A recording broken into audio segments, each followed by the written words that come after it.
"Ma'am, we found your soaked child in the park." It was 1 a.m. on a stormy night when a police officer suddenly showed up at my door.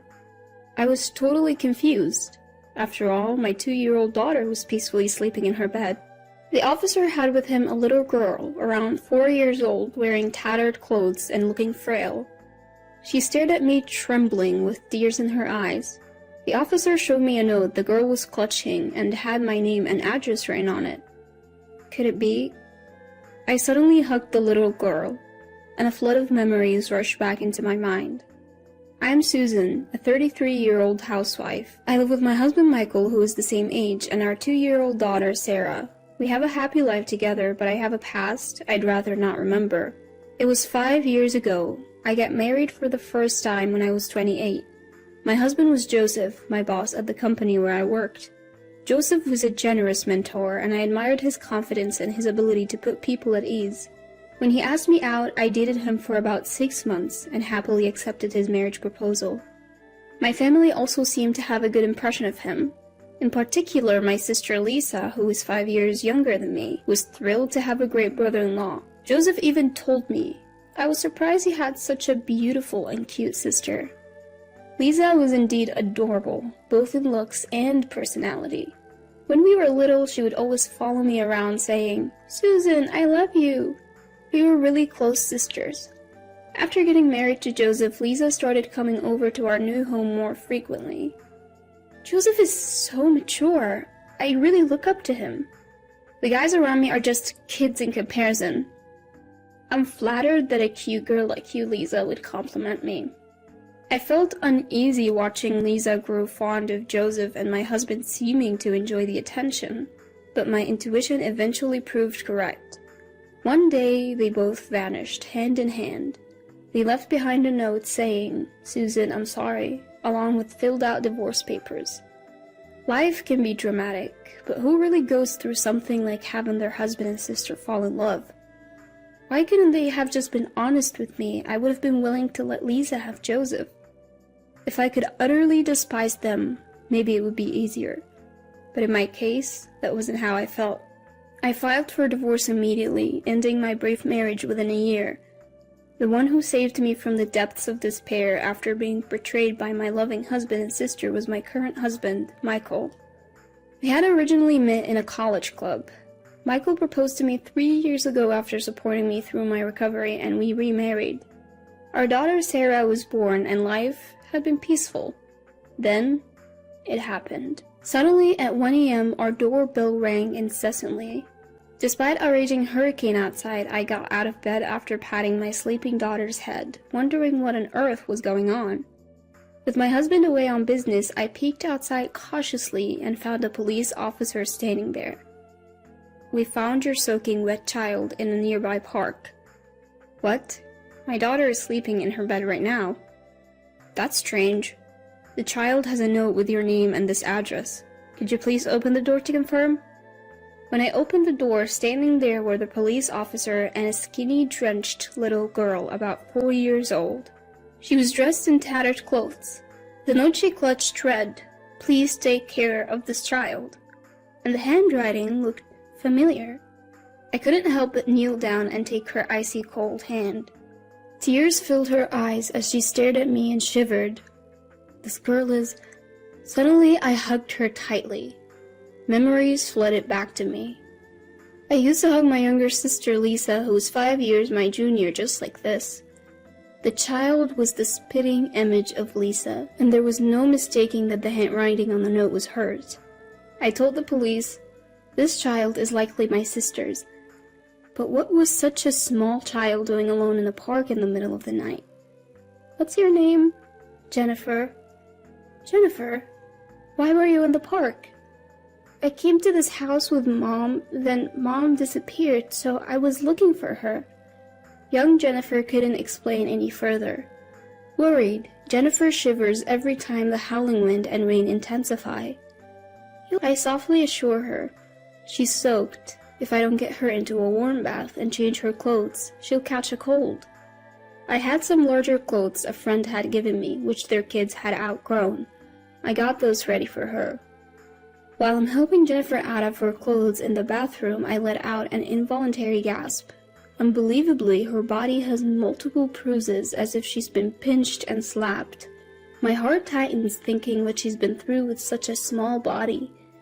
To top it off, she's wearing a handmade charm hanging from her chest over her undershirt. Curious as I am about it, I put it aside for now and get her into the bath. After the bath, when I comb her hair and dress her in clean clothes, Jennifer looks remarkably refreshed and adorable. She's thin, but she strongly resembles my sister Lisa when she was young. I'm convinced Jennifer is Lisa's daughter. I tuck her into bed, wrap her in a blanket, and hug her. "Rest easy. Good night," I say. She murmurs, "So warm," and, reassured, falls deeply asleep. The next morning, while Jennifer and Sarah are still sleeping, my mobile phone rings. An unknown number. Cautiously, I answer. No one speaks, but I can hear faint breathing. "Lisa, is that you?" "No, it's me, Joseph. Long time. Glad your number hasn't changed, Susan." "It's my ex-husband, Joseph. What do you want now?" "Strange question, but are you taking care of a girl?" I hesitate, but feign ignorance, recalling last night. "What are you talking about?" "How's Lisa?" Joseph avoids answering and hangs up, saying, "Never mind then." In truth, after Jennifer had gone to sleep, I'd opened the charm and found a letter inside. It read, "Susan, I'm sorry, I know I can't ask for favors now, but please take care of my daughter, Jennifer." Additionally, the letter had shocking revelations that left me trembling with anger. It also provided the location of the bar where my sister works, so I decided to go meet her. I'll leave Sarah and Jennifer with my mom at our family home. Seeing Jennifer, my mom softly holds her and says, "She looks just like Lisa," tears filling her eyes. A week ago, Lisa suddenly called. She said she wanted to apologize in person and asked for your address. So that's how she found me. I had my reservations, but she seemed desperate and kept insisting, so I reluctantly agreed. "I'm sorry." "You did nothing wrong, Mom. Thanks to you, I might be able to help Lisa." "What?" "I'm entrusting these kids to you for that reason." So I left my family home and headed to the bar where Lisa works. It was only a 30-minute taxi ride away. Why didn't she ask for help sooner if she lived so close? I guess Lisa felt she couldn't rely on me no matter how tough things got. The bar was in a quiet corner of the entertainment district. Inside, it was dimly lit and smelled of alcohol and cigarettes. When I asked someone who looked like the owner about Lisa, he called for her right away. Stumbling from the back of the bar, Lisa appeared. The once plump and pretty Lisa I remember was gone. She looked skinny, worn out, and had a sickly complexion. I was lost for words. Lisa, who was still in her 20s, looked like a worn-out woman in her 40s or 50s. "Is that you, Lisa?" "Yeah, Susan, I'm sorry." After she finished saying this, Lisa stumbled and collapsed into my arms. That's when the owner coldly said, "She's not feeling well and can't work. Take her home." Seeing his attitude, I could easily imagine the harsh treatment Lisa had been getting here. I immediately took Lisa to the nearest hospital. The doctor diagnosed her with a severe illness, saying she came too late and doesn't have much time left. Lisa was immediately admitted. Overwhelmed by the news, I returned home and told my mom, who broke down crying. I, too, couldn't hold back my tears anymore. "I'll take care of Jennifer, Mom. Let's support Lisa together." "Yes, I'll do everything I can." Having made this promise with Mom, I took Jennifer and Sarah home. My husband Michael, who returned from a business trip that night, was shocked to see one more child in the house. When I discussed Jennifer with him, he said, "Let's pray for Lisa's recovery. In the meantime, Jennifer can stay with us." The next day, when we took Jennifer to visit her mom in the hospital, she ran up to Lisa crying. "Mom, I've missed you." "Jennifer, I'm sorry. Are you okay?" "Yeah, I'm fine. Aunt Susan is really nice." Tears in her eyes, Lisa lovingly stroked Jennifer's hair. My sister thanked me and gave me something to help protect Jennifer. From then on, Jennifer stayed with us and we occasionally took her to see Lisa in the hospital. After about 10 days, Jennifer, who had been so frail, started to look healthier and even smiled a bit. She grew fond of Sarah, almost as if they had been sisters forever. Just when I was happily watching the two of them play, I got a call from my mom back home. "Joseph just showed up at the house," she said. "I am demanding to know where Lisa and Jennifer are. Hand them over right now." "I got scared and gave him your address. I'm sorry. Get out of there before he finds you." I was hurriedly getting the kids ready to leave when the doorbell rang multiple times. Could it be Joseph already? I peered outside, and sure enough, there he was, face red with anger. Seeing him like this, something in me snapped. Despite Lisa withering away, Joseph looked like he'd put in weight, even getting chubby. I opened the door and Joseph immediately started accusing me. "Heard you got remarried and live in a nice house, enjoying the high life, huh?" "That's none of your business," I retorted. "I know Lisa and Jennifer are here. Bring them out now." "Even if they are, I can't hand them over to you." "I need Lisa to work or we don't have money. Bring her out." At that moment, Jennifer burst out and screamed, "I hate you, Dad. You always bullied Mom." "What did you say, you little brat?" Joseph tried to slap Jennifer, but I immediately stepped in between. "Lisa is in the hospital because of you. She's sick because you forced her to work and didn't allow her to get medical treatment." I had read about Joseph's recent behavior in a letter from Lisa that was inside the charm Jennifer was wearing. When Lisa got pregnant, she and Joseph left home together. Soon after Jennifer was born, they were broke and struggling. Joseph then began verbally abusing Lisa and Jennifer, saying, "This is all your fault." He took all the money Lisa earned from her job at a bar and squandered it on gambling and fun.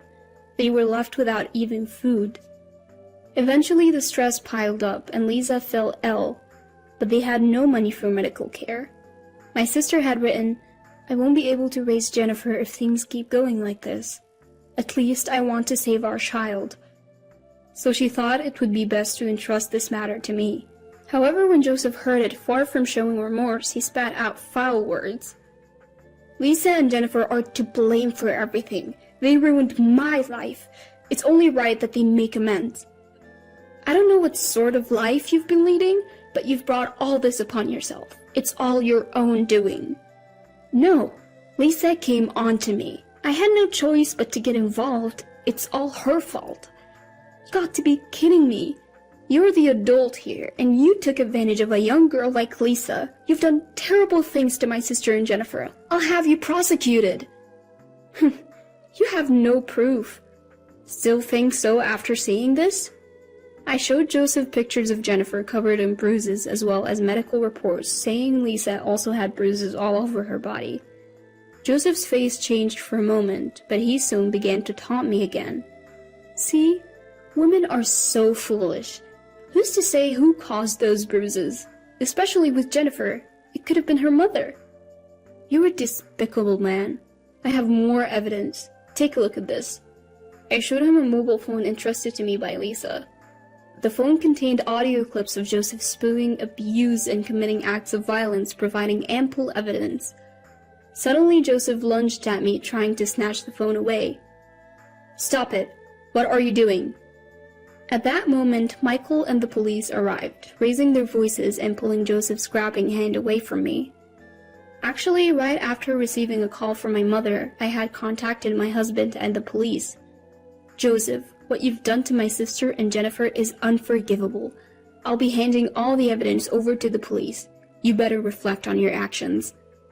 Joseph was immediately taken away in a police car.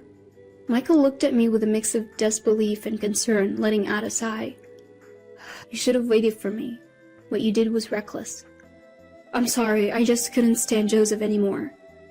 "Are you hurt?" As he said this, looking me over for injuries, I felt so grateful that I had married this man. That night, we got a call from the hospital. Lisa's condition had suddenly worsened and she was critical. I rushed there with Jennifer. Lisa was barely breathing but still conscious. Hang in there. Joseph is arrested now. You're safe. Susan, I'm sorry I messed up. Don't say that. I'm the one who introduced you to that horrible man. This isn't your fault, Lisa. Thank you. Please take care of Jennifer. Don't worry, I'll look after her until you get better. You need to hang on. Jennifer gripped Lisa's hand tightly, tears streaming down her face. Mom, Jennifer, I'm sorry. I'll be watching over you from the sky. Be a good girl. Mom, I'll be good. I want to be with you. Mom, Jennifer. And with that, Lisa lost consciousness. My sister passed away quietly the next day. Our prayers went unanswered. If I had stayed with Joseph, my daughter and I might have faced a similar fate. I wonder if Lisa became my stand-in. I can't shake that feeling. After the trial, Joseph was sentenced to prison. My parents filed for compensation and child support from Joseph. His parents apologized for their son's actions and offered to cover the costs. They promised to make him work to pay them back after his release. Jennifer chose to live with us, so we plan to adopt her. The compensation and child support will be saved for her future. Now, Sarah looks up to Jennifer like a real sister. Seeing them together reminds me of my own sister and me when we were young. I'm committed to supporting both of them as they grow up.